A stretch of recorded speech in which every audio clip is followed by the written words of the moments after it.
Hello and welcome to the insev podcast. This is episode 10. I'm Craig. I'm joined as per usual by Harrison and Kieran. How's it going, guys? Yeah, Aloha. I forgot it was episode 10. It is episode 10. We Can you made believe it. It's No, episode I can't. X, I cannot not 10, believe it. Episode X. I remember. I think we've made more episodes than we have total listeners. We're doing well. Wow. Self burn, I guess. I remember saying in the first podcast. Saying in the first podcast, welcome to the first and probably the only ever podcast we do. Yeah, it should have been the only ever, should have but been, I just keep pushing it, you know? Yeah, you just every Friday, it's guys, we have to do the podcast. It's not half. We listen. Guys, do you want to have a chat and do you want to record it and then put it on YouTube? Yeah, it sounds good. It's what I dream about. Yeah. I've just realized that because we're in different rooms here, and I can dab without the consequence of you saying that I dabbed. Yeah, I know you've done it though. Yeah. I just know. I can feel the air coming from the other room. Well, did you know that Let I the record just show dabbed that there? Harrison dabs. Yeah, let the record show that Harrison has once again done the dirty dab Done and the chat. dirty dab. Exactly, done the dirty dab. Indeed. Right, shall we get on to Straight to team news, right? Harrison, Body and Aero team news. Please tell me that you've done more than final designs this week. Good news. We have a big whopping total of just over 10% of our molds machined. Okay, Which is actually pretty good. You had 2 machined last week. How many Now we have more a is total that of now? 4. So you got another 2 this week. Have you been able to actually use any of the bits of foam yet, or are they all still just waiting to be attached? Because the thing is, if Drew doesn't see any progress being made with the foam that he's already cut, it doesn't really give him a very good incentive to keep cutting more foam, does it? Well, I think so. We haven't done anything. Currently, they're very nice, large, blue paperweights. They're beautifully stacked up on the benches. Well, they're stacked up on the foam, actually. Yeah. Yeah, Not foam taking on bench top of space. foam. Foamception. Yeah, But, well, More foam. Drew knows we can't really do anything until we have more molds out. He's seen the full thing. We're not giving him files in a vacuum. He knows what the end result gonna look like. So he does know about that. But so the part he made today should interface with one of the other parts that we've had already cut, or actually 2 of the parts. But the problem is, I don't want to just start piece them all together too quickly, and then resining them too quickly, as you do kind of have to be careful and make sure they all fit before you screw yourself over. So I don't want to just rush ahead and start building things so I don't have quite a few of the bits. Yeah, that makes But we are working on stuff. why is that? It's because you gotta when you match up, you don't want, because it's 2 separate parts, right? If you were to resin up each individual part, it would kind of waterfall over, and It's then it'd be a bit You more of a might pain. put a bit more resin on one spot, and a bit more less resin on another spot, unintentionally, and then you'd have a step that'll be sanded down. That's what sanding's for. That's a nightmare. I'd rather just have the parts together and then go, it's a slight step in the foam, quick sand, because the foam's easy. Are you planning on gluing the bits of foam together first and then resining over the top? Or Yeah, I was gonna ask that. Or are you So I'm planning doing a on bit of both. pushing So them what- up against each other and then pouring resin? No. We'll bond, we'll not bond. We'll lightly. We'll Duct honestly. tape. I was gonna say that we're gonna do a method No. that's rigid and secure, but not very permanent. As in, we could quite easily cut the thing apart pieces. So to be honest, I'm really tempted to get out our good old friend expanding foam, and use that as the adhesive. Oh dear. Oh no. That will give us a little work time Oh to slide dear. things around and stick it very well. Okay. I think that this needs to be rethought slightly. Well, Define. not rethought. I think the concept is solid, but you need to think about exactly how you're gonna put the bits together a little bit more, I think. Yeah, listen to the real head of Body and Arrow, Harris. So, like it just like you've got time to work it out, but it just feels very like flowery at the moment, and just like we'll just okay, so we'll just sort it when it happens. Here's My thought it's a process little was bit that too. It's a little bit too Body and Arrow for me, Laissez-faire. we can't get rid of all of our bad deeds, our bad aspects. But okay, so what? I have a small idea, right? So like, if you get some like skewers and stuff like that, you could like skewer the two bits together. So that was what Drew suggested, and we were gonna do that, Oh. but the reason I decided not to is because the parts do have some error from the machining, like it's not perfect, and Yeah. if we tried to just make this is the part, like this is precise and therefore it should always match up, it's not quite how it's gonna work, and the foams aren't quite the same size, so there'll be a bit of handwork to it to make it fit. And so I'm happy to have to do a little bit of like small sanding to make things flush. And I don't think so for example, the bottom's 12 parts. I don't think it'll be that hard to do this all by eye and feel. Is it all the same level? Because surely then you can just like stick it on the floor, right? And then just like it's mostly the same level. But the thing is, so the first part Drew made, he decided to do like a smoothing cut where he would just like skim a tiny smidge of foam off, and that he did that, but then realized it didn't really do anything, so he's not doing that anymore. That's meant that one part is now slightly thinner, so it'll still line up with other parts, but we just have to make sure it's positioned correctly, because it's not like a block now. But also all the bits like we've known to have to like they're gonna get chopped and cut up. So for example, to condense the parts into less parts net to machine, it's like you combine two things that wouldn't normally be next to each other. So we have to cut them up. So it won't totally be blocks. So skewers could work, but because of how we've had to cut the parts up to make it simpler to machine, it's kind of not worth it. But is like expanding foam much better? Because it's like that's a permanent fixture. If you mess up, then you've messed up. Expanding foam has a good 20-minute kind of squidge time to play with. It's a bit because it's expanding. Because it's expanding though, like don't you have to like what if like you think it's cured and then you hold it and then you let go of it and then it like wants to expand more. That's why you put weights on top of it. I feel like the expanding foam is just gonna make a mess and like it'll like seep out into the onto the bit. So I think you've also misunderstood the amount of expanding foam I would use. Oh no! I'm saying I know you're. It's essentially like tacking something when you're welding, right? You're just gonna like. Imagine that's exactly what I was thinking of. Like imagine the little spot welds. That's all. Like I'm not. trying to do anything. To be honest, though, like is it really Body and Arrow if you're not wasting stuff or spending too much money? I know, right? I know. Yeah, exactly. It's just it's nature. It's just the way things happen. But I'm not too worried, to be honest. I feel like there's many ways to do it, and I'm quite happy to do a little bit of hand sanding here and there and like adjustment by eye. I'm spending all day, every day, pretty much doing that for air design with balsa wood. So I don't think it's that much different for me to do that with foam. Yeah, for your little plane. Little plane's getting a little bit bigger. It's outgrowing its clothes. So is there anything else that's been happening in Body and Arrow apart from Drew did a little bit of work for you? Have you actually? So I've been sending some emails to companies, and we got a nice little response for one of them. So we've got a quote, and this is for the machining of other bits of foam, and it's a it's a nice one. Like instead of getting Drew to do all the CNC, you're gonna send some of it away, I guess. Yeah, it's only triple chassis budget. Is it £3,000? No, I've got 400 quid, mate. That's what I've got to spend.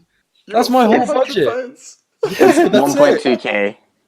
Yeah, so 1.2k, man. So the thinking behind this is that Drew is trying to get as much as possible done for us as fast as possible, and that's not always going to happen, which is just how it is, I can't expect him to prioritize USEV when he has to prioritize things for the uni, like third-year mech eng projects. Yeah. sad. You know, it kind of hurts. We just get him to do stuff for free, and he's not getting paid for that. Yeah. But he basically this part he did a part today, and he did most of it. It was a bit of a longer part, so he's not finished. It's still needing to be cleaned up, like the finishing pass, but it's mostly done. The major shape's done. But so he hadn't done anything for a couple of days, which is kind of like scary. And we've known he's been saying all along he doesn't know the timing of when he can get things done and how quickly he can get things done. Just does them as he can. And he's got 10% done. I mean, come on. Can you just pay him like £100 to come in at the weekend and just like push? He doesn't do bribes, unfortunately. And they already work weekends. Yeah. Do they? But so he's not sure if he can do them all. So we have to look up backup solutions. And one of them was this company that we were recommended through Naval Architecture. And we did the chat, emailed back and forth, and they gave us a quote of £1,200. And you know, honestly, it sounds a lot, but you know, in bloody terms, that's pocket change. Oh my god. That's like saying oh yeah, it's pocket change to Elon Musk. That's the comparison. But it just, like, have you bought any of your carbon fiber in yet, or any of your epoxy, yes, or any of like? Yeah, okay, because like you only spent £600 last week. Oh. But like we spent a lot of money. All the materials we need are on the way. They're on the way in. What happened to that company that said they were going to cut you the foam? Remember last year when you looked into this company and they were like, it would be £1,000 to cut all the foam. What happened to those guys? So I was talking to those. So that's what I estimated would cost. And so they had the capabilities to do it. And I was asking them to do it. And they responded initially. And then they just stopped responding to my emails. So I just gave up. Phone them? Like, we bought the foam from them. And they were happy to send it to us. Excellent. But excellent. They weren't really happy with doing any machining for us, which sucks. Okay. Yeah. But it just is what it is. Realistically, though, that 1.2K isn't that unreasonable of a price for this end work. It is expensive. No, it's a very specialist like thing as well. Like CNC machining isn't like your everyday job machining task. We should just not have a body next year. It's just too painful. Or what we should do is make a body that's like actually good, so that we can use it for a few years in a row. Well, like this is what I was pushing at the for. Competition. That's the plan for this year. But then, what are we going to spend our budget on next year, Craig? What are we going to do with all the money? We'll just have 3 cars. Oh dear. We're gonna have the USEV B team, insev. Oh, it's true. Nah, we're the A team, Craig. Don't diss. The main sponsor, Insev Podcast, and we can get an Insev Podcast livery over the whole car. And That's just, true. And just enter an Insev Podcast team. We can fund our own university, the University of Insev, and then like have our own union. We only teach body and aero things. Just body and aero things. But it's electronics. It's an online university. We'll buy in all of our electronics. Oh dear. Coming soon to a website near you. Yeah. You know those like just girly things? Yeah, just girly things. The little like the Comic Sans writing on top of a saturated image. Yeah. But just body and aero things. It'll be like just money bags and foam. Yeah, and like not planning ahead at all and just kind of winging it. I've planned ahead more than most teams, I'm going to say here this year. More than what I did. Like, I just rocked up and was like, what will we do today? Well, just give it a shot, you know? It's like, how are we sticking the mounts onto the bodywork? We'll just epoxy them in. It'll be fine. This year, you see, for that, we're going to buy special adhesive that bonds metal to carbon fiber. And we're going to use that. We did no research into it. We did no testing on whether it would be strong enough. We're just like, we'll just epoxy it on. I don't think I could be part of this podcast anymore. Kieran's having serious questions. I'm literally like pulling my hair out just now. I'm like, oh no. It was great though. It worked. It wasn't the body and aero that let us. Well, the body let us down once because we didn't Velcro it. But cry. Yeah. Yeah, that was really sad. It'll be okay. Oh, but no. like the body wasn't the thing that let us down, you know. Apart from when the body flew off in the first ever attempt of driving the car. It did not fly Hey, off. that never happened. That was just a dream. Don't worry about it. Oh yeah. It bobbled off the You never hear about the chassis flying off, do you? You never hear about that, do you? Well, the chassis in first year. What happened in the very first year? What happened to the chassis? Nothing. It bent. It literally caved in on itself. It's fine. It really is okay. It's fine. It's in 3 pieces now when I cut it up, but right now it's fine. Yeah, you cut it at the weak points, Kieran, where it was already failing. No, I didn't. Just sawed this car in half. Don't lie. That's fake news. You're fake news. Speaking of using the exact same systems as we did in first year, move on from body and aero news about emails money spending, please. It sounds a bit like Hillary Clinton. I want to learn more about trade deals. Please tell me about trade deals. Trade deals. Actually, here, guess what? So I managed to we had our. So we're doing our roll bar, right? And it's going to be like made out of the same sort of 3/4 of an inch aluminium box section that we got in first year. So the same stuff that caved in, apparently. We're using that stuff. It did cave in. It's not apparently. This is news. This is news to me. But we've designed it to, like withstand like a 2.5 safety factor on FEA anyway. So that's fine.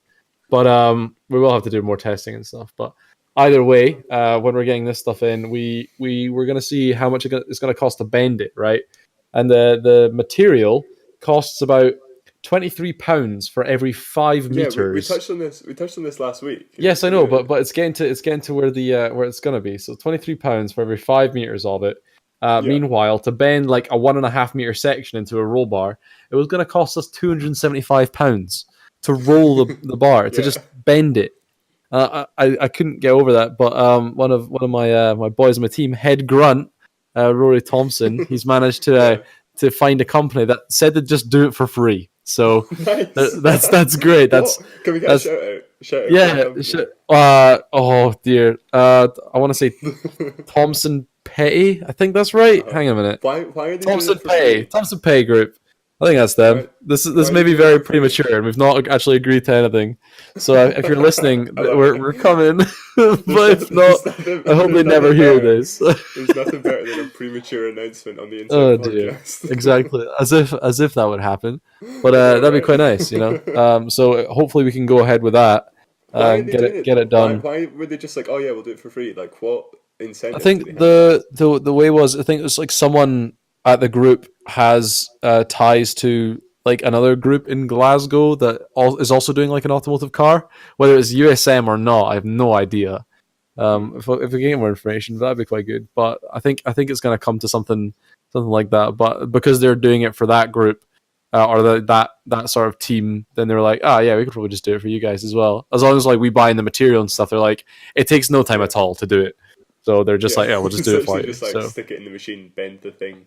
It's a CNC machine. It's like it uses like computer software to be able to twist to be able to get it to the right thing, because it has like multiple axes to just sort of bend it in the right direction. And it just like feeds it through in little bits and like it's good stuff.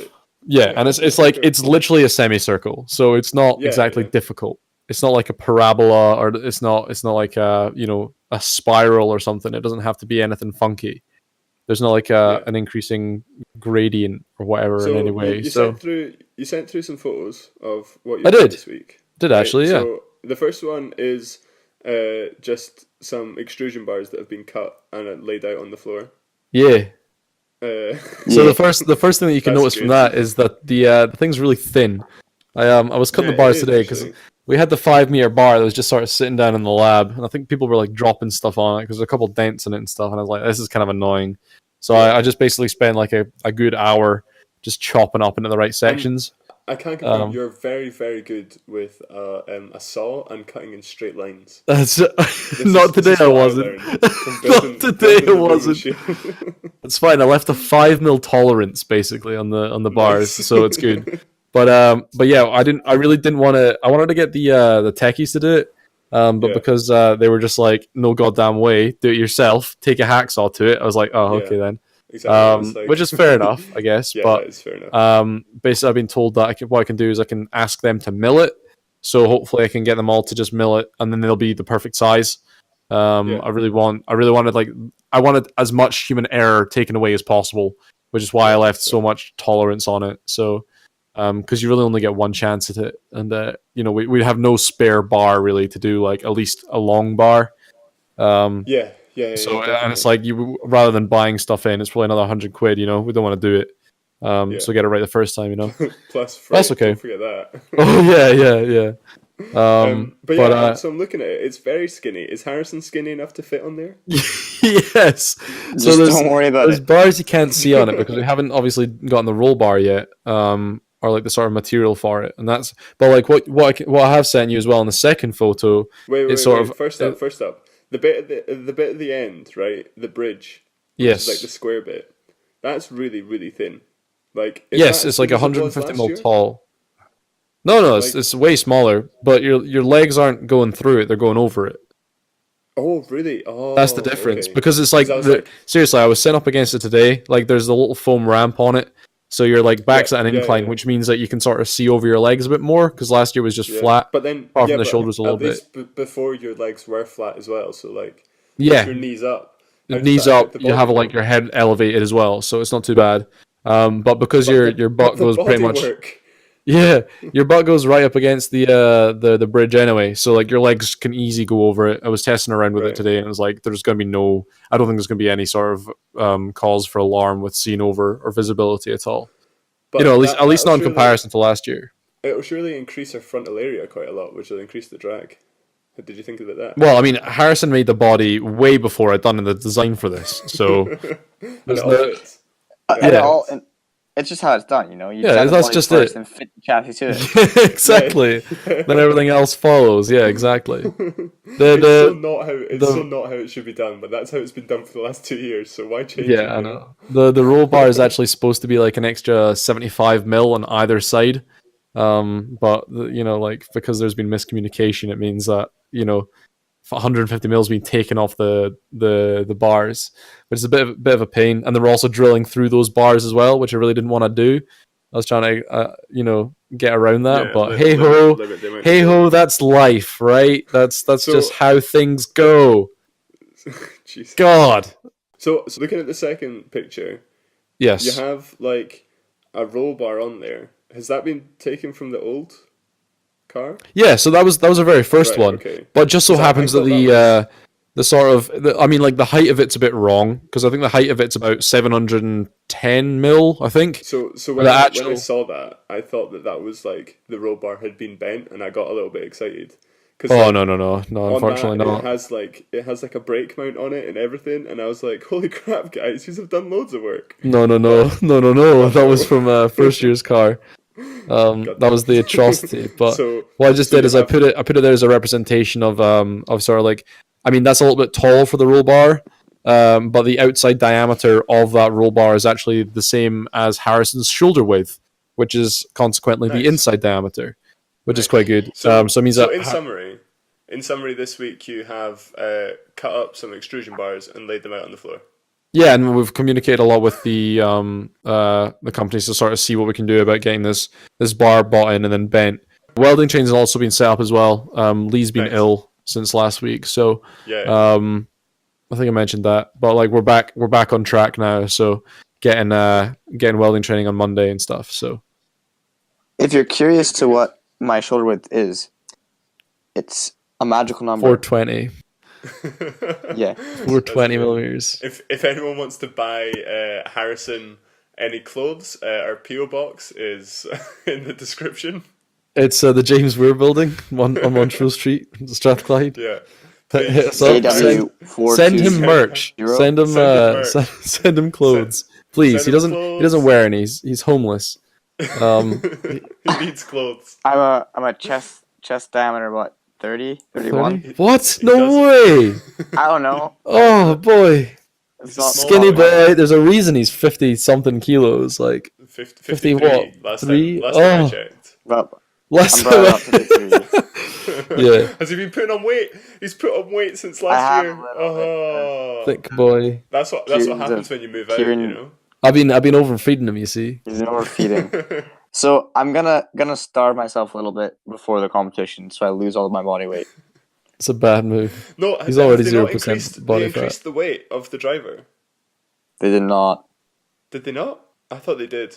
I thought they increased the weight of the driver. They did in Formula 1. That was my bad. Oh well, yeah. This isn't Formula 1. I think the weight of a Formula 1 driver now, the minimum weight is like 70 kilos. Oh no, that's mental. So Lewis Hamilton has to get on the roids. Well, no, they just have to like throw a whole bunch of weights in the cockpit with him. So what have you guys been up to this week? Have you done anything fun with lifts recently? No, but I did have 2 exams, so there's that. Man. What were you? I got SolidWorks certified this week, part 1 and part 2. How'd that go?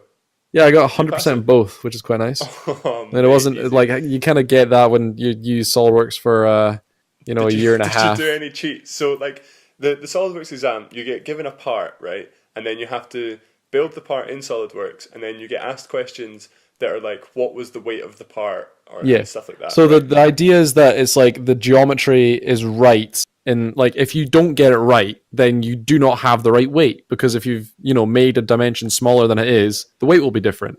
So the only way to really verify it's right is by having the correct weight. So if you get the weight right, you've got the part right. All the dimensions are right. Yeah. So did you do any cheatsy doodles? Like if there was a hole, just put in the hole anywhere because it doesn't. Oh, definitely. Yeah. Because like you're cutting out the same amount in the hole. So it really doesn't matter where the hole is. If you've got a box and you've got a hole in it, it doesn't matter where the hole is. The weight's still going to be the same. Apart from, at some points, it does ask you where the center of mass of the object is, which is different. No. So it's like you have to make sure. So you get a part, and then you have to do a modification of that part, which means like you have to make it thinner or make it like shelled out or something. Yeah. But it's a multiple choice exam. It is. And like, how close is the range of values? So we'll go for weight again just because it's easy. But like, how far apart are the weights? Like, is it like 10.1, 10.2, and 10.3 kilograms, or is it like? Oh 10, no, like you'll find it's 50. About like. Oh, but I mean, I'm sure I never really got a wrong answer because I'm just so good. But it's like it's hard. I'd imagine that there's weights that are calculated from someone putting an easily wrong value or just missing out an entire amount. So, but like when you did it, it was like 432 grams, and then 496.4 grams, and then 512 grams. So, and then like if you rest on 511 grams, like you're good. But you'll always end up in like 412 because it should be the exact same thing. There shouldn't really be a 1% discrepancy. But it's like the classic maths multiple choice where it's like they know what mistakes people make on those questions, so they deliberately find the answer to that mistake and then put that as an answer. There's also like you have to apply the material, so they'll throw in the value of the mass, which is taken as like a standard density of the material when it has no matter applied to it, no material. It's like it will have that. So if you did the mass analysis, it would just give you the standard one, even though there's no material applied because it's like a basic value and it's meaningless. Like so values. It will try and trick you. But like so you had 2 of those. So two parts, and then you each had a modification in each part. Yeah. So I did on the first part. It was like I don't know. It looked kind of like a slider thing. It was weird. Like I got halfway through before I realized the whole thing was symmetrical, and I was doing twice the work, and I was kicking myself. That was annoying. I still got it done, and then the second part was a drum, and it was like a big barrel to begin with, and then the modification was like you put handles on it and stuff, and then you find the center of mass, whatever. So it wasn't too bad, and then there's like the assembly. 45 minutes to do both. Yeah, well, yes, kind of, I guess. It's an hour and a half for the whole exam, so you're given plenty of time. And then I did the assembly and stuff because there were 2 assemblies, or like there was 2 questions in the assembly, each were 30 marks.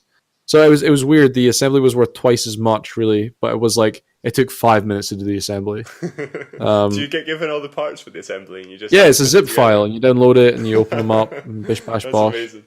It's so fine. It's not difficult. And stick them together. Yeah, exactly. So what no problem happens at all. if your zip file gets snagged? Well, you download a client. And then you'll download everything from that and then just unzip it. But if the zip gets snagged. Yeah, well, I mean, like you just don't worry about it. You stick your hand up and you wait for the teacher to come over and then blah blah blah, whatever. Shut up. Let me have this, all right? You're just barreling on, and just ignoring Harrison completely. Oh dear, it's not great. I'm just gonna try and ignore it, but then both of you just start laughing, and it's no use. So I can't help but stop because it's like I'm surrounded by idiots. But I'm no better, am I? I'm just like I'm surrounded by idiots, but I'm still just as bad. Oh man, you're a stupid person in a sea of idiots. Oh, I know. But I mean, like, hey, I got 100% in my SolRix exams. Smashed it. Dear. Oh man. But yeah, congratulations. Ah, thanks man. I'm certified. Hooray! Yeah. We sort of had another elevator incident. We discovered that in a 16-person elevator, you can fit 23 of me. So it's like you'll get what was it, 650 kilos, and then it's like 8 people. So it's like an average of like 81 kilos, 81 and a quarter kilos per person. It's like either 8 people, or if you like take Harrison's like mass of like 53 kilos, it's like 12. So it's like 1.5 times as many people because Harrison he weighs nothing. He's just a baby. Well, I was in the lift with a witch this week. What? Okay. Yeah. Oh wow. She got in the lift, right, and she was like, "What floor are you going to?" And I was like, 7, right? Now you'll never guess what she did. She pushed the number 1 button, then the number 6 button. She went to floor 5, which is like an impossible number. Like, you can't even go to floor 5. But the doors opened, she got out at floor 5, and then I went all the way to 7, and it just worked perfectly. And you didn't press any buttons? I didn't press anything. She pressed 1, and then 5, and it just took me where... 5, 1, and then 3, and then it took me where I wanted to go. And I was like, holy smokes.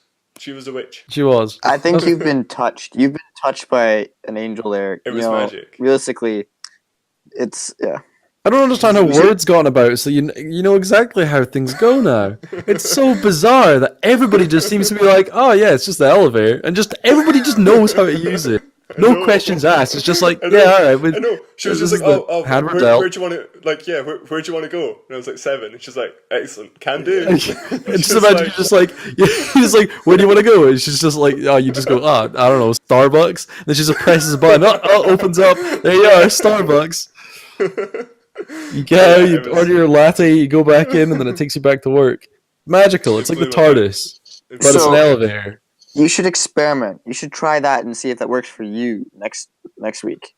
And you'll just get probably screwed over and it won't work because you don't have that magic touch. Yeah, you get the magic touch. Honestly, you get stuck in, you have to push yourself out again. Like all think good elevators. Most of the buttons just take you to 7 at this point. Because, like, people can push anything and it just ends up at my office. Because I swear that if you push 3, you go to level 6. But I was in the lift with my friend the other day, and he pushed 3, and we just went straight to level 7. Like, I think it's just a telepathic lift. Like, you go in, right, and you think about where do you want to go, and you push any button, it doesn't matter which button, and it'll just take you there. It's just like, oh, right, okay, cool. Well, it's an engineering building. Surely they're just trying out, like, new like techniques to read your mind, and it's just the elevator. It's like a secret kind of test they don't want to tell you about. You just have to whisper the number under your breath and just press any random number. It doesn't matter. Yeah, like I don't want to keep talking about my lift every week, but like it just blows my mind. I'm sorry. That was my week. How's the game going? Have you worked on the game at all more? I did a little bit of work on the game. Yeah, I implemented a checkpoint system. Cool. Okay. Do the viewers know about the game? I think we talked about it last week, but I'm not sure. Made it in last week. All right, okay. It's just because I don't listen to the podcast, is all. Yeah. Wow. Oh dear. But no, the game's going fine. Good. I made it. You can fund it on Indiegogo.